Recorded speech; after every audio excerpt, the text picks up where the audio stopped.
just released a list of the 10 worst states to live in for 2026 in the United States. So look at this. Number 1, the number 1 worst state to live in, they say, Tennessee. Number 2, Texas. Number 3, Indiana. Number 4, Louisiana. Number 5, Georgia. Number 6, Utah. Number 7, Missouri. Number 8, Alabama. Number 9, Oklahoma. Number 10, Arkansas. These are the 10 worst states to live in the U.S. in 2026. We'll talk more in just a second about how they ranked it, like what was their criteria. But suffice to say, depending on how you categorize it here, it's either like 10 out of 10 or 9 out of 10 of these states are conservative. They're Republican. They're MAGA. So naturally, MAGA was crashing out over this. So Daily Beast says, MAGA melts down as worst states to live in are revealed. There's a link connecting all the states on the list.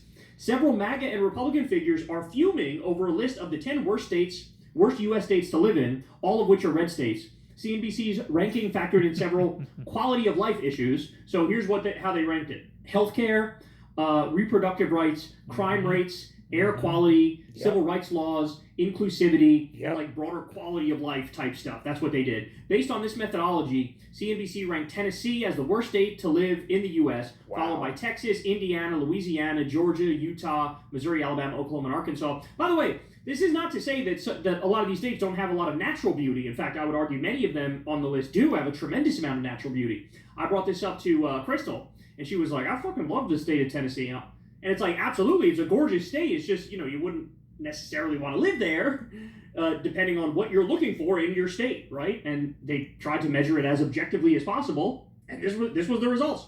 Not only are each of these states led by a Republican governor and GOP-controlled legislature, but every state in the top 10 also voted for Trump in the 2024 election. The list published by CNBC on Saturday, which, by the way, CNBC is no liberal outlet, no lefty outlet. If anything, they're center-right. They're very pro-capitalist. But here they are saying, look, it is what it is. So the list published by CNBC Saturday has triggered a full-blown social media meltdown among Trump supporters and Republican figures who made desperate and misleading claims to explain why the red states made the list. Quote, CNBC says the ability to kill unborn babies and engage in woke racism makes states better to live in. Top Trump ally Tom Fitton, president of Judicial Watch, a conservative legal watchdog group, posted on X. Pete Mundo, a conservative Kansas City radio host, added, these are some of the highest inbound migration states in the country, but because you can't abort babies till month 9 and trans your kids at will, it ranks low on the CNBC ranking. MAGA Texas Representative Brandon Gill also suggested the list is wrong based on the population growth some of the states have recorded. If Texas was so bad, people wouldn't be fleeing blue states in droves to move down here. Ryan Fournier, co-founder of the group Students for Trump, described the list as absolute bullshit. Quote, these states have some of the highest business rankings and the best economies in the entire country, he posted. If they are so terrible, then why are Americans constantly fleeing blue states to move to them? I guess people just hate Tennessee and Texas so much that they can't stop packing up their U-Haul and relocating there. Okay, by the way, let me just pause to point out, they are so fucking close to getting it here, but also so far, because when they say, like, these states have some of the highest business rankings, yeah, that's kind of the problem. Basically what you're saying is these states are willing to be taken advantage of by corporations and billionaires more than the other states. Yeah, that's kind of the issue. That's kind of why they're worse, isn't it? Is that everything is geared towards like favoritism and special treatment and tax cuts and subsidies for these corporations, which are going to pollute the environment, underpay people, and get away with it. Meanwhile, it's not geared towards having a good infrastructure system for regular people, a good social safety net for regular people. That's kind of the point. This is kind of the point. You're making the point. Businesses love this place. Yeah, and businesses are trying to get to the lowest regulation places possible, right? They want like the government to leave them alone and let them do whatever the fuck they want, commit whatever crime they want, pollute however they want, deregulate however they want, cut wages as much as they want, right? Like this is the idea. And also, it's total cope to be the people are moving there. Yeah, okay, well, people move to, like, more inexpensive places during COVID, but now a lot of those places are now becoming more expensive. And also, a lot of this data is outdated when people say, they're moving to these places. Florida now is, a lot of people are leaving Florida now. Florida had a boom, and now that boom has massively subsided. And if anything, it's the opposite. People move there and then they were like, I'm moving out this bitch because they realized they didn't like it as much as they thought they would. So a lot of this just cope on top of cope on top of cope. Ron DeSantis, an on-again, off-again ally of Trump, also came to Tennessee's defense after it had the dishonor of topping CNBC's list. Quote, if Tennessee was really the worst state to live in, people wouldn't be moving there in large numbers, which they are. Typical nonsense. CNBC stated that it would place increasing emphasis on quality of life when compiling its rankings, rather than how attractive a state is for business. Exactly. Quality of place, especially investing in quality of place, is the top thing you can do for talent and attraction and retention, said Larry Gigerich, managing executive director of Genovis in Indianapolis and chairman of the Site Selectors Guild. California Governor Gavin Newsom's press office, which routinely mocks and ridicules Trump online, took delight in the GOP-dominated list of the worst states.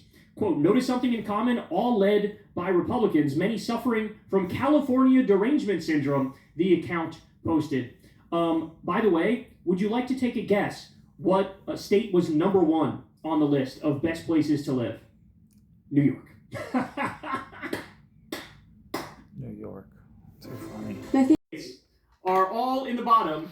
The top of the list is one of the most blue states in the country. And let's be serious here. And you don't have to take it from me. You don't have to take it from any liberal or any leftist out there. Okay? Take it from a guy by the name of Nick Fuentes. Nobody's left-winger. Nobody's liberal. Nobody's center-right person. This guy is dyed-in-the-wool far-right. Okay? And he said it the other day. He said, why the fuck would I want to live in Oklahoma? Why would I want to live there? Somebody said to me, you should go live in Oklahoma. He said, why the fuck would I do that? He said, you know what? I actually like living around liberals. I actually enjoy living around them. And the reason is very simple, right? When you actually look at the numbers, the educational systems in the blue states just absolutely mog the shit out of the red states. It's not even close. People in the blue states have much higher educational attainment, okay? They're the top states for bachelor degrees or higher, and overall educational scores, dominated by blue states. Number 1 in the country, Massachusetts. Number 2, Vermont. Number 3, Maryland. Number 4, Connecticut. Number 5, New Jersey. So blue states have much higher education rates, much lower high school dropout rates. It's just a culture of learning more so than in the red states. Okay? How about healthcare access? That's a big one. They have much lower uninsured rates. Blue states average lower uninsured populations. It's about 6% versus about 10% in red states. Partly due to Medicaid expansion, which, by the way, all the red states could have had Medicaid expansion. All they had to do was accept it under Obamacare, but they said no to spite the black president. And as a result of that, there's many poor people who died without health care because they decided to say no to the black president for the sake of saying no to the black president, even though it was nothing to them. Okay? So healthcare access is another big one. Blue states consistently rank higher in the U.S. when it comes to healthcare access. Also, income and economic output per capita. So like GDP. There's a higher median household income and GDP per capita. Blue states have advantages in all of those sorts of metrics, okay?